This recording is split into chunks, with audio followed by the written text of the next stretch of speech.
Voiceover with your host, Dee Foster III, where we discuss relevant topics that affect the culture with bold, independent commentary. Get ready to be inspired, enlightened, and encouraged.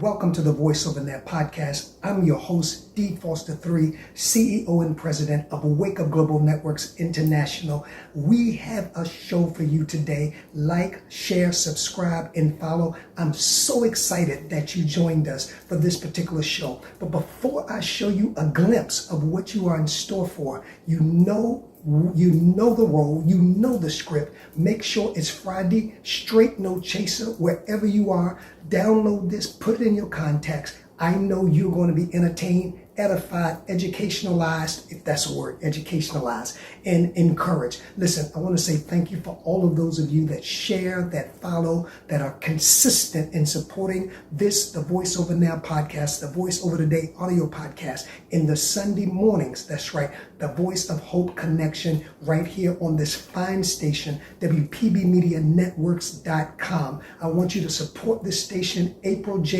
Hall is owner, president, and operator, and I thank her so much for giving us a platform to express our voice. Now, you know me. I'm always asking the hard questions. I'm always digging my feet in. I'm always straight, no chaser. If you like it raw, straight, no chaser, this is the place. Now, today I'm going to take you behind the scenes. I'm always having discussions with those who are part of the Wake Up Global Networks International tribe. And we were having a discussion concerning the hot topic of the presidential candidate, Kamala Harris. And my question was, were people voting, you know me, I've got to ask the hard questions. Were people voting for Kamala Harris because of race, gender, other, or qualified? Because of her color, because of her gender, because it's better than Trump, or was she really qualified? And Veronica Tucker-Scott, who all of you are familiar with, an intricate part of Wake Up Global Networks. You've seen her on our shows before. She is the founder of Metanoia Mental Health. And I'm going to take you into a conversation that her and I had concerning whether people were voting for Harris because of race, gender, other than Trump, or qualified. And I'll be right back after running the country, who are now running scared because they are fearful that they are losing control when this woman comes aboard. And if you think about it, if you go back to biblical times, women have always been supposed to be subject, and sub meaning under, be subject unto your own husbands. Women, be silent in the church. Women, don't do this. Women can't do that. And she's about to blow the cap off of the glass ceiling. And because she's about to blow the cap off of the glass ceiling, there's a lot of fear out there. There's a lot of these men that are afraid for their positions. Number one, at 80 years old, you need to be taking mommy's keys to the car, but yet you're allowing a person to run the country who can't remember sometime, who can't see well. We're talking about Donald Trump. He doesn't remember, he doesn't see well, and he's a bully. So we're talking about allowing a convicted felon to run a country when we won't even allow convicted felons to vote. Something's wrong with this picture here. So I'm believing that when Kamala comes aboard, she has enough votes. She has the backing of the people, because the millennials and the Gen Xers, these people want something new. See, where my generation listened, and if you told us we did what we were told, this generation questions. And they want to know, okay, so if we do this, how is it going to benefit the collective? And if it does not benefit the collective, then why are we doing it? Instead of calling them Generation X, we should call them Generation Y, because they ask questions. Why are we doing this? Why are we going here? And they're making good sense. They really are. These young people are making good sense and good decisions. Are all of them doing it? No. But the truth of the matter, some of us my age, we're not making good decisions either. We had Trump for a president, which lets us know we don't make good decisions either. So that's all I'm saying. No, okay, and I hear you, and I agree with most of what you're saying, but let me put this before you. I've heard a lot of Black men say that because one of the candidates, Trump, is a convicted felon, and he can still run for office and be in a prominent position, this gives them hope. So in your opinion, is there any reality? Because I have, as a matter of fact, and let me go take it one step further. Since you mentioned the president, the former president, I even heard him say, now, I don't know whether it was grazed or he was actually shot, because that's up for grabs, but a lot of men, not a lot, a few men have said, well, I'm gonna vote for him. He took a bullet and he came out alive. So do you think those what we call misfortunate issues that have occurred over the last couple of years with the president have garnered a more relevant person running for office that has more now to identify with what the average person goes through? Is it any truth or any relevance to these arguments? So we are talking about opinions, are we not? Right. Oh, yeah, absolutely. Okay. So in my opinion, and this is just my opinion, I think that he was grazed because it was set up. So now I gain the sympathy of the people and the Black. Okay, he got shot and he came out of it. Do you know how many people are walking around with scars that said I got shot and I came out of it? And I not got shot once across the ear, but some people have got shot 6 times, 7 times. I mean, no, I really don't think there's, I think that was a sympathetic move. I think that maybe, and I could be wrong. Like I said, I could be wrong, but hey, my family is in deep doo-doo. We ain't got no money. We getting ready to lose everything. Let us, hey, if I sacrifice myself, how much money you gonna give me? Because they're gonna kill you because you're not gonna be able to tell the story. Okay. I have lived in these United States. I've watched a lot. And we say, yeah, there's hope for the felons. But what ethnicity are those felons? Well, think about how. Go ahead. No, excuse me, but most of our jails are, as we know and as always said, are filled with mostly Black men. So to answer your question, it's Black men that I've heard. Now I'm sure there are others, but it's Black men that I've heard who are championing Trump for his bravery and Gray's taking the bullet, and number 2, now convicted felon, which, as you know, a percentage of our Black men are, and they don't even have the right to vote. So I'm not saying that's an issue. I was just asking your opinion. Do you think he will garner the sympathy of Black men who have been through those kind of experiences? Has any of these, I hear you saying he's going to garner the sympathy, but what about our Black men that are pulled over every day and you have to stick your hands out of the window to let them know, and then you may still end up getting shot? And what about all of the carnage that he left as a president? What about the insurrection on the 6th? We garner sympathy, but here's the thing. I don't forget.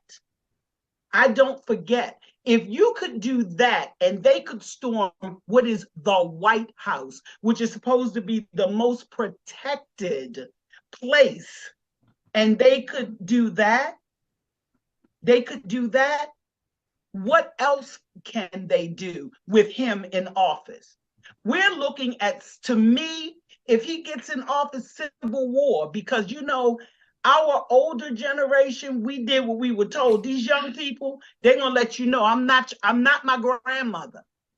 So you're not gonna continue to do things. I'm looking even right now in this age of how people are now doing what they choose to do because there is no standard, because there is no boundaries. Trump crossed all the boundaries, blurred the boundaries, and now we don't have any. So yesterday, I was driving up 83, and I watched these two cars moving at a top speed of over 100 miles an hour, zipping in and out between other cars. I don't know what they were doing, whether they were racing or chasing each other, but a half mile further up, they had two cars on their flipped over. One car was in the ditch. So, I mean, the lawlessness, you're on 83 with a bunch of cars on a Saturday, and you have no regard. But then why should I? The president of the United States, who was Trump, had no regard. So if we follow what we see. So that's the president's fault that someone was on 83. No. That is not the president's fault. Okay, I just wanted But here's the thing. I know as a parent, my children watch me. So if my children start drinking, is it my fault that they start drinking? No, but I've given them I've shown them something. So they're following, well, mommy drinks. Okay, well, you know what? Let me say this to you, children. Your grandfather on your father's side, your great grandfather on your mother's side have alcoholism in their DNA. I mean, really, when you go to the doctor wants to know what's going on with your family. Why? Because it's in the bloodline. Mm-hmm. So I'm letting you know, baby, you have a chance of maybe because of genetics, becoming a person that is not able to control your alcohol. Okay? And quickly. So I'm giving you information so that you get to make the choice, okay? So now the information, the onus is on them. Am I saying they became an alcoholic because my grandfather, they had the information? These people that were driving those cars, there is a posted speed limit, 65. You have a choice. You choose to obey or disobey. Now, if I see top officials who are supposed to be held to a higher standard disobeying, why can't I? Why can't I? Working, and when I worked in a substance abuse treatment facility, if I was to mete out discipline to a client, the first thing that they said, well, so-and-so did it and they didn't get put out, or this one did it and they ain't do nothing to them. See, we into comparing. I'm going to look at what they did, how you treated them, and I want that same treatment. But we already know that that's not going to happen with us as African Americans. That's why our jails are bursting at the seams with us as African Americans. That is why they're killing us now. White man go out there and he shoot 25 people. What they do, they talk him off the ledge. Mm-hmm. Mm-hmm. A black person go out there and we're talking about this person, Massey. Didn't she call the police? She did. She called the police because she was in distress and they killed her. When you start being killed by the people you pay the taxes for to protect you, that is not a good thing. Well, and on that note, I'm glad you mentioned that because I mentioned that on last week's podcast. To me, compared to the other murders, Sandra Bland, Breonna Taylor, even George Floyd, I see a little more progress because as of this podcast, he has been found guilty from a grand jury. He has been fired, and he is now in jail. As of this recording, there's no bond. So I think that there's a little, because you know how immunity was an issue before, and the police, why do we have to lose our lives in order for somebody to say, oh, that chick is wrong? right. This woman lost her life. He robbed her family. If she had children, he robbed her children. He robbed her of a life, and he gets to sit in jail. And I'm not saying that's the greatest thing, but he has his life. But then he still has to be found guilty. This is just and then go to trial. We've watched that. Right. I go back to the little boy that Zimmerman was killed. George Zimmerman. George Zimmerman. Yes. And everybody, it was obvious. Trayvon. He walked. Trayvon. Yes. He lost his life, and that man walked. And so we see the imbalance.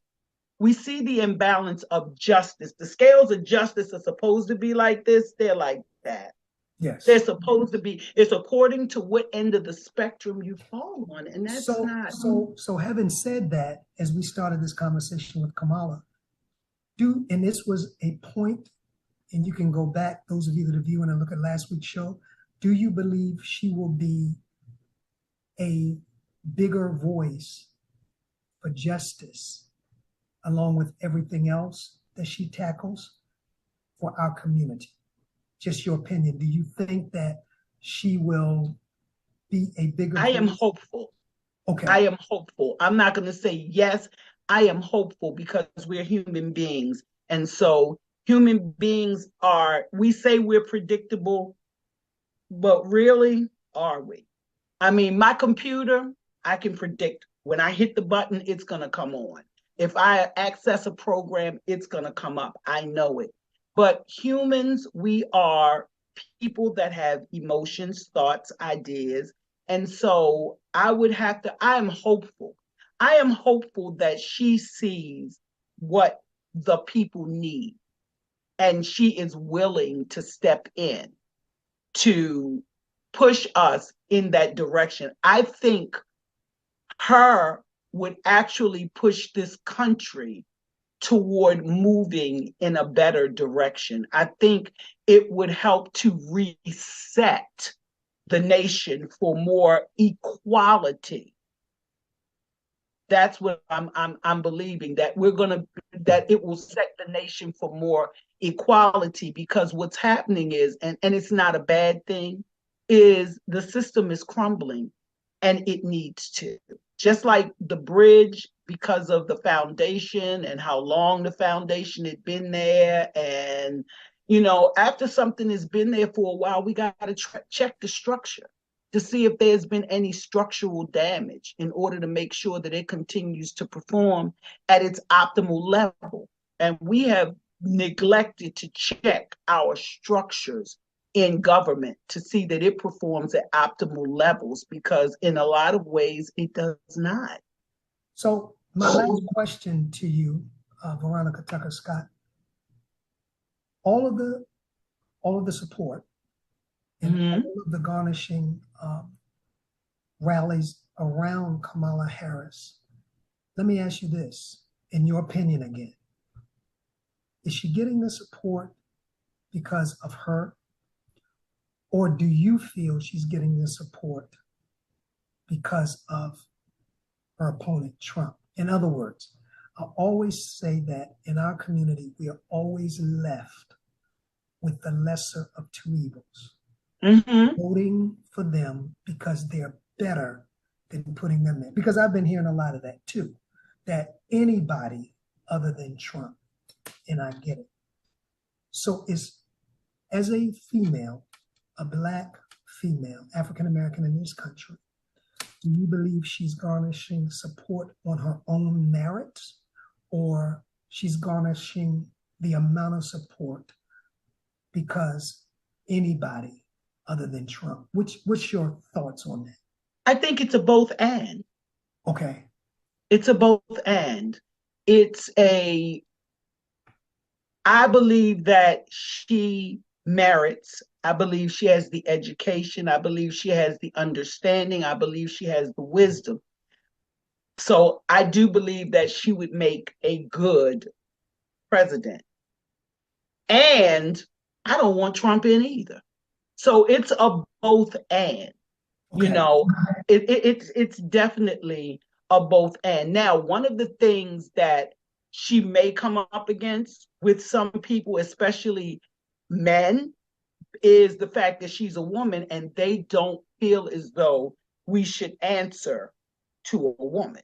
Now, I don't want to I negotiate. haven't seen that in the black. It may exist. But I'm not, and I'm not saying I in know the that black. there was a call by Roland Martin several weeks ago for a call for black men and those that are in the Divine Nine to really raise a lot of money for her. But I'm not doubting what you're saying, but I don't think if that attitude is taken, I think that would probably come from other communities. That's in what my opinion. I'm not looking at us. I'm looking at negotiating with different countries. Negotiating with, that's what I'm looking at. I'm not looking at us because a lot of us were raised by a single black woman. Right. Okay. So we don't have a problem with that because we were raised. A lot of us were raised that way. And a lot of us, I'm not saying that men were not around because there are some great dads that raise their children without mommy. There are some great dads that raise their children with mom. They are great two-parent homes. So I'm not saying all black homes are one parent. They are not. There are great two-parent homes. But when we're talking about other countries, especially in the Middle East, women don't hold positions as the men did, So that might be a little pushback. But again, I have a T-shirt that says, "Be yourself. They will adjust." Absolutely.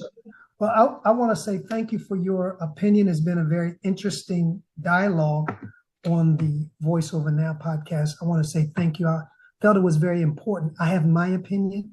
I felt it was very important for a female and a black female to offer up their opinion. And you did such a great and a tremendous job. I told you, I asked the tough questions, but Veronica Tucker-Scott gave me the tough, right answers. You've been listening to a segment that I wanted to share because this is such a hot topic. And to be honest with you, these are the questions that are being asked. Are people voting for Kamala Harris because of her race, her gender, is better than Trump, or is she really qualified? I'm going to pick that discussion up because I think this discussion will go throughout the entirety of the election. Listen, I want to say thank you so very, very much. Veronica, thank you for always being a part and always being. Did you hear that passion? Did you hear that passion that Veronica Tucker-Scott had concerning why Harris should be the president of the United States of America? I love strong opinions. I love when people give it to me on this show, straight with no chaser, like Veronica Tucker-Scott, president and owner of Metanoia Mental Health, did today. Listen, don't forget, if you have not viewed our social media, that's Wake Up Global Media on Instagram. Please follow us. Wake Up Global Media on Facebook, Wake Up Global Networks. On X, it's WGNINC. And on TikTok is The Voice Over Pod. Don't forget, join me this coming Sunday morning, 7 a.m. Eastern Standard Time for the Voice of Hope Connection. There's always a word to get us through the week. I want to say thank you so much for viewing. Like, share, subscribe, and follow. And until next week's podcast, remember, you have a voice. Keep lifting it. Peace. Thank you for being a part of The Voiceover. Please follow us on all of our social media platforms to stay connected to our upcoming shows and guests. Instagram at The Voiceover Radio. Twitter at DPropheticI. That's the letter D, prophetic, EYE. If this show has enriched you in any way, please share The Voiceover among your circle. Until next time, keep allowing your voice to be heard.